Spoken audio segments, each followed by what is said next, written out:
Hello and welcome back to another video. Today I'm going to show you how to create a magical forest book nook from scratch. So a book nook is basically a decorative mini scene placed between books on your shelf, creating a little magical world inside your bookshelf. So before we start, please subscribe to my channel if you haven't already and turn on the notifications. Without further ado, let's get started. To create our book nook, I cut 5 rectangular pieces from a sturdy cardboard box. The 3 larger pieces will serve as 3 walls of the book nook, while the 2 smaller pieces will be the ceiling and the floor. I painted the inside walls with a mix of dark green and brown acrylic paint, adding a little black paint to darken the green. Then I continued painting the cardboard pieces with this earthy forest shade, applying 2 coats of paint. Next, I planned to add some trees, so I mixed these colors to create a dark grayish-brown shade. Using a thin brush, I started painting tall tree trunks, creating about 4 or 5. Then I added slightly curved branches on the sides of the trunks. I repeated the same process on the other identical cardboard piece. To create a sense of depth, I painted 2 layers of trees. To paint the trees on the front layer, I made the brown a few shades darker as I wanted the background layer to be less prominent than the front layer.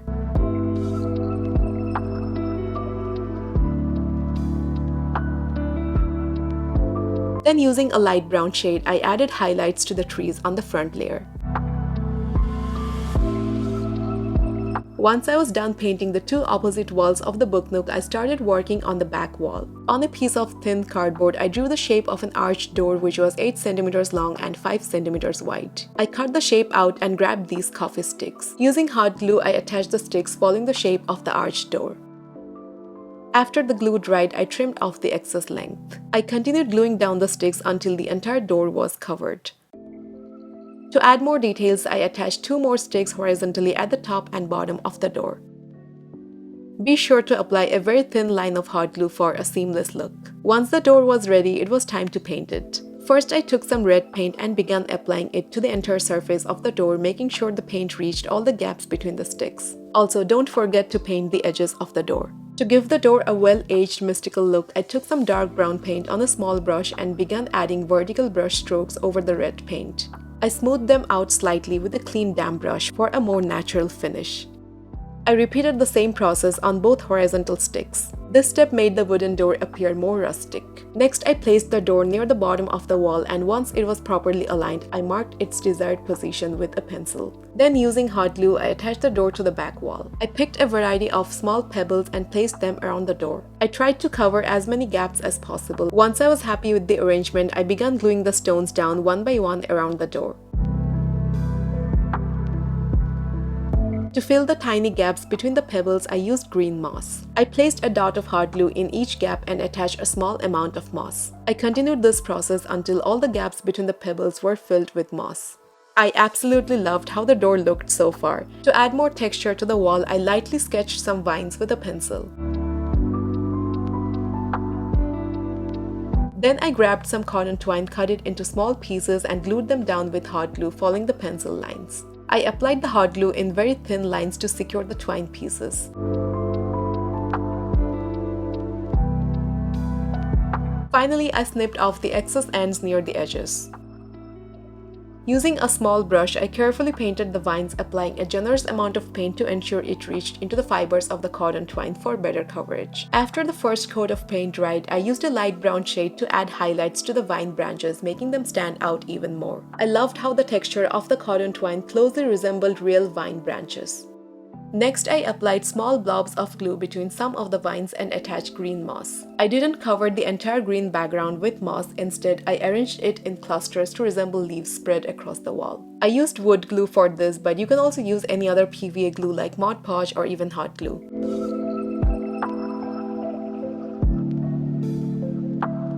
Next, I grabbed one of the smaller cardboard pieces that would serve as the floor or base of the book nook. Using a pencil, I sketched a wavy forest pathway. Following the pencil lines, I filled the shape with wood glue. To create the pathway, I used tiny colorful stones and sprinkled them over the glued area, ensuring full coverage with no gaps. I wanted the winding path to appear densely packed with stones. Once our enchanted pathway was dry, it was time to assemble the walls of the book nook. I started with the back wall and the floor. To ensure the back wall stood straight, I used a wooden cube as a guide. Then using hot glue, I attached both pieces together, holding them in place until the glue dried. Then I grabbed one of the larger walls to attach it to the base. I applied a line of hot glue along the bottom of the wall, glued it to the base and held it in place for a few seconds. I turned it over and pressed the exterior edges of the walls together to bring them closer.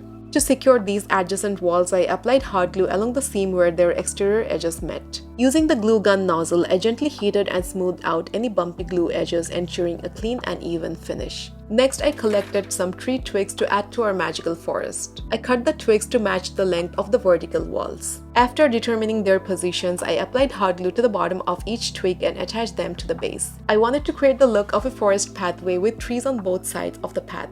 I leaned the twigs against the wall as much as possible so the red door would remain clearly visible from the front of the book nook. After adding the trees, I applied glue along the sides of the path, spreading it evenly before attaching dried moss to cover the entire area.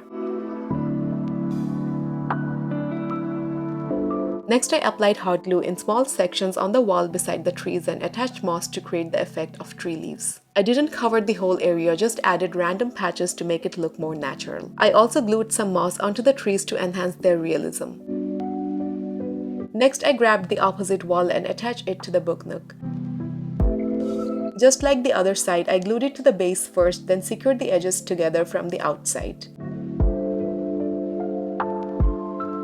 After that, I attached the trees on this side as well and repeated all the previous steps.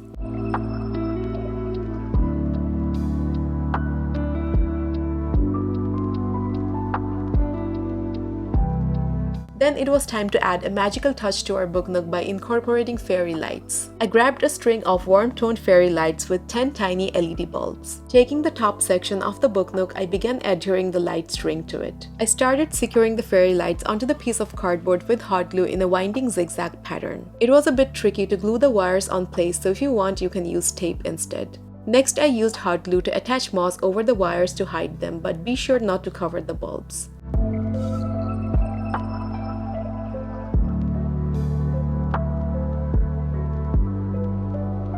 I placed the top section onto the book nook, guiding the extra wire and battery pack to the outside for easy access. Then I applied hot glue where the edges met to secure the top section.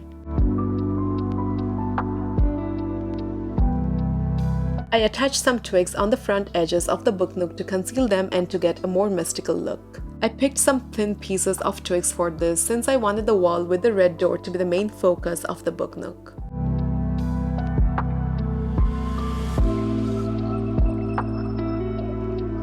I cut off the extra ends and our book nook was almost ready. For some extra reinforcement near the edges, I took some glue and then tore pieces of paper and pasted them on the seams. I think this step also gave a more polished look to the book nook. I also applied some extra glue on top to really bind the paper to the surface.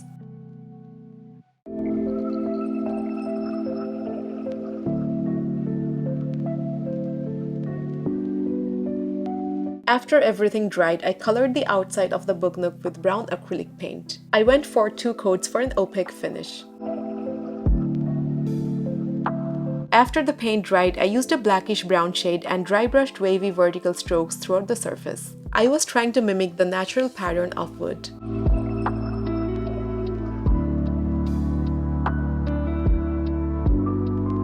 I turned on the lights and our DIY Magical Forest book nook was ready. I love how it brings a sense of wonder and coziness to my bookshelf, almost like a little portal to another world.